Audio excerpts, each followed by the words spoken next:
What if your text made someone feel calm, seen, and excited instead of nervous, confused, and stuck in their head?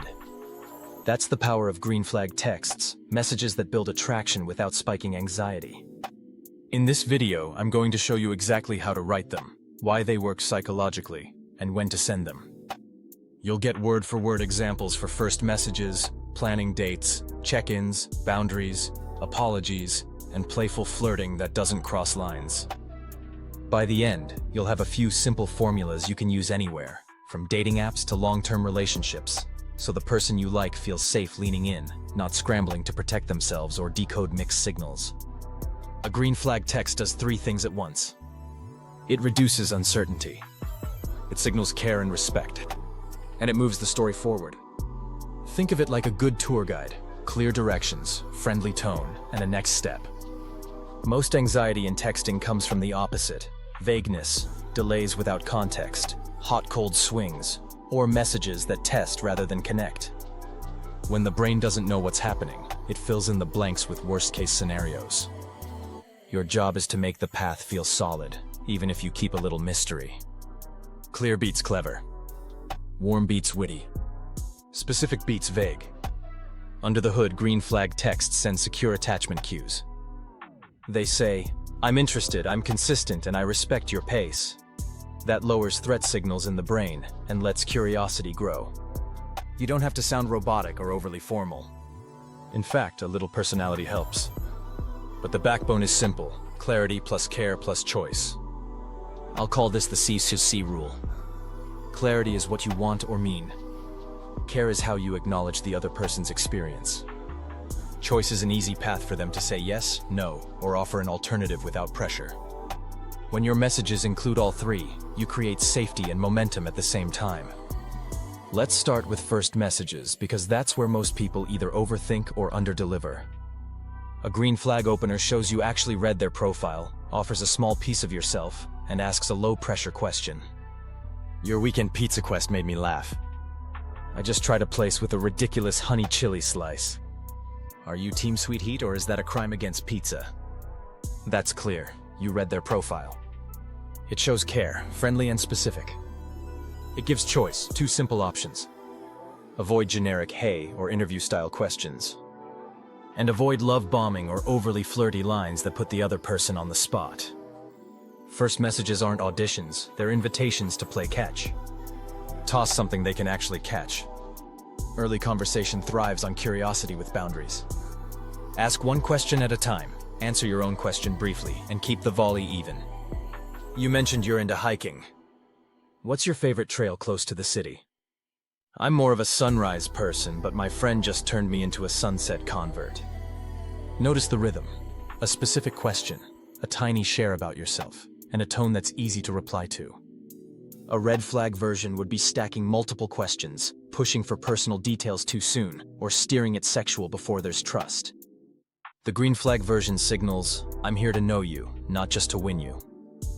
When it's time to make plans, green flag texts are short, simple, and specific.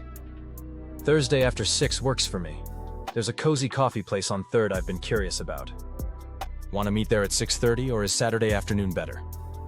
You offered a concrete option, gave an alternate, and kept room for their schedule. If they pick Saturday but you can't, you're honest and proactive. "Saturday I'm out of town.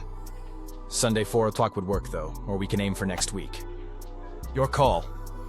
That's clarity with choice minus guilt. Anxiety fades when plans feel predictable. Pre-date check-ins are green flags that feel surprisingly attractive because they show reliability. "Still good for 6:30 at Pinecone? I'll grab a table on the patio if it's not too noisy." You just told them what to expect, which eases social nerves. If you're running late, you don't vanish. You give a crisp update and a plan. "Running 8 minutes behind, parking was chaos. I'll text when I'm at the door." You didn't dump your stress on them. You owned your delay and restored certainty.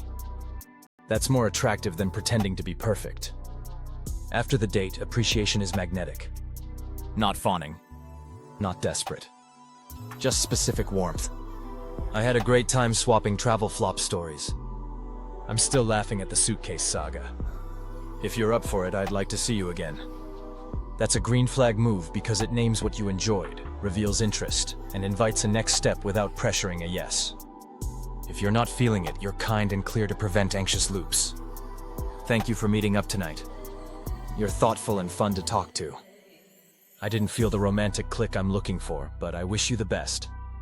That message is respectful and ends the ambiguity.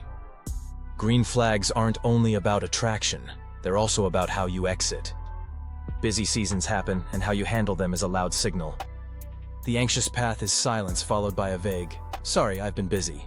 The green flag path is proactive and accountable. This week's slammed with a deadline. I'm head down through Thursday. If you're open, I'll text Friday to set something for the weekend.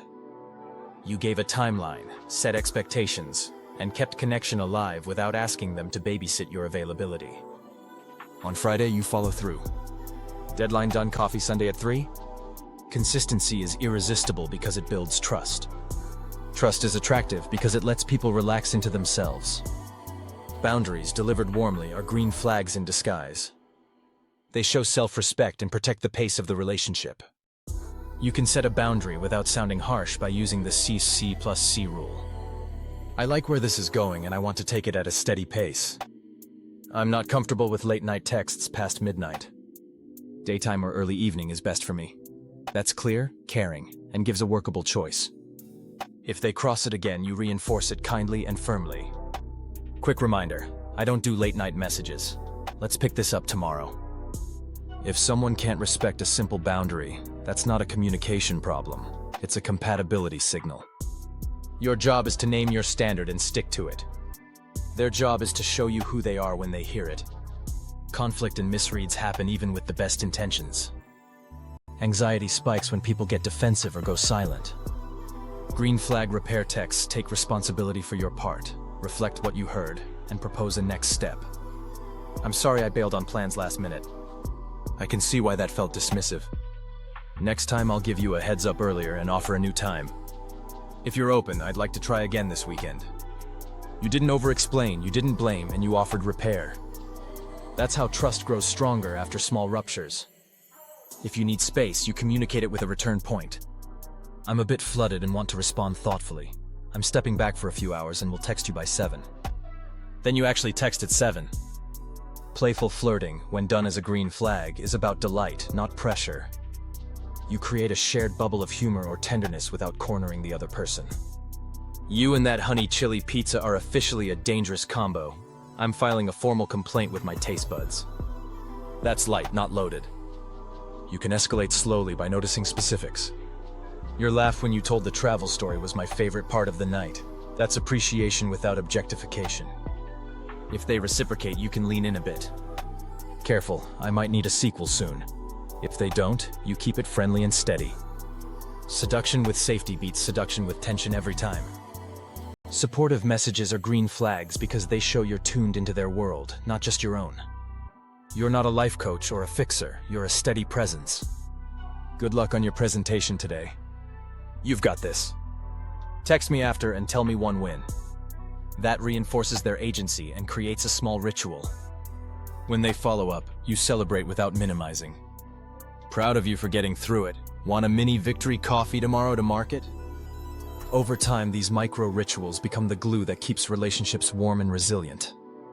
Sometimes attraction grows faster than the pace both people can handle. Green flag texts honor that reality and lower pressure while keeping warmth alive. I'm enjoying getting to know you, and I want to keep it steady. Twice-a-week dates feel right for me right now. That's clearer than an ambiguous "let's see." If you're exclusively dating, you say it plainly. I'm not seeing anyone else, and I'd like us to be exclusive if you're feeling the same. No pressure. Happy to talk about what that means for both of us. Clarity invites a real conversation. The wrong fit will avoid it. The right fit will lean in. Let's talk about reducing overthinking in the actual wording of your texts. Keep sentences short. Use everyday words. Name times and places. Avoid maybe, sometime, and we'll see. Those words leak anxiety. Replace them with specifics and options. Tuesday 7 or Wednesday 6:30 is better than we should hang. If you're asking a question, make it answerable in one breath. Tea or coffee? Beats, what are your thoughts on beverages? And if you find yourself typing a paragraph to explain a small thing, pause and try this formula. Here's what happened. Here's how I feel. Here's what I'd like. The brain relaxes when there's a clear shape. Here are simple templates you can save. For first messages, try, I noticed specific thing. I'm tiny fact about you. Curious, one like question. For plans use, I'm free daytime. Place has interesting reason. Want to meet then, or is alternative better? For check-ins, go with, still good for time place? I'll small plan detail.